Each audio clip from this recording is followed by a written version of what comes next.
Okay, this video is going to cover more of the support section of the body paragraph, and maybe we'll dip into analysis just a bit as well. But the support is essentially there to illustrate your topic sentence, all right? Provide the evidence. As in any formal argument, and as it says in some of your handouts there, this is essentially like being a lawyer in a courtroom where you're trying to prove something. So you have to have evidence.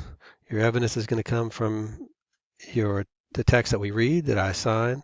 Eventually, we'll start getting some research involved, and that's going to help you provide evidence.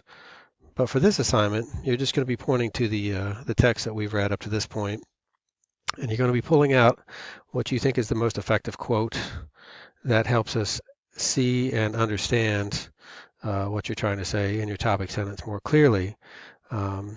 So you want to be very selective in your quotes, and you want to make sure that you have enough but not too much.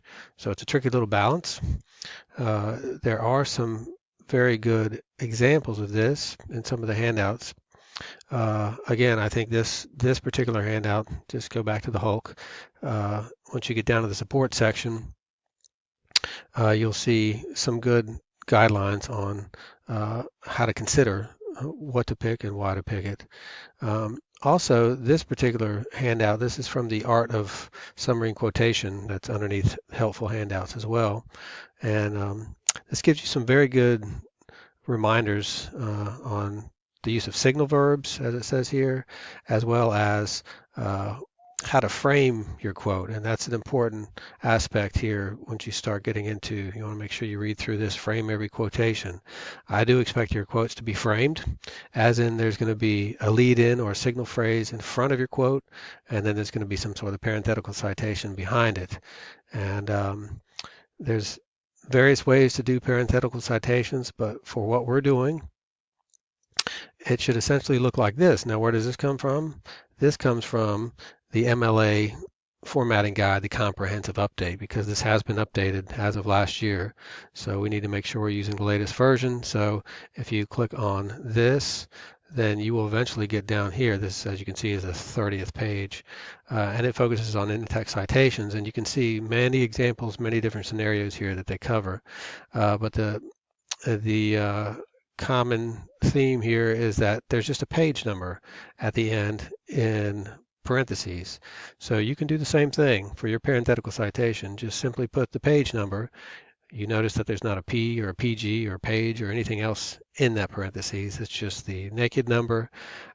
Sometimes you have the author's name here, but if the author's name is in the lead-in prior to the quote, it should not be in the parenthetical citation. So again, there's multiple scenarios with parenthetical citations, but at this point, I do want you to make sure you have a parenthetical citation and just work on having just a number there, and of course follow the punctuation rules here as well. So the support, again, very straightforward, but not necessarily easy. And it can be done in a number of ways. There can be support analysis, and you can bring in more support analysis depending on the size of the paper or the scope of the topic sentence.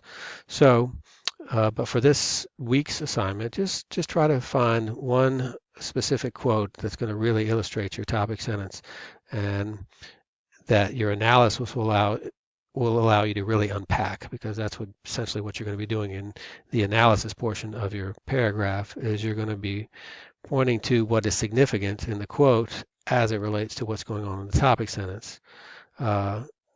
This is the more difficult part, I think, of the paragraph, because this is where you demonstrate your critical thinking and your ability to synthesize what's in the quote with the assertion that you've made in your topic sentence.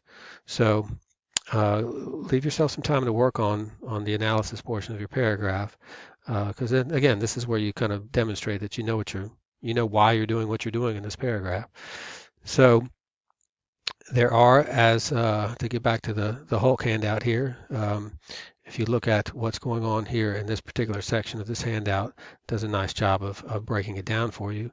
Also, there's another handout, integrating quotes, and this is under literary analysis as well. And this gives several different examples and kind of the do's and the don'ts once you get into using direct quotations, I would again recommend that you spend some time with this. Look at some of the examples and some of the counter examples.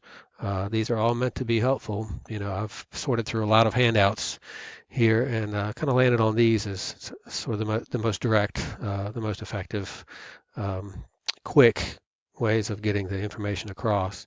So spend a little bit of time with those, and we'll cover a little bit of the transition here in the next one, and that'll take us out of the body paragraph scene. Okay.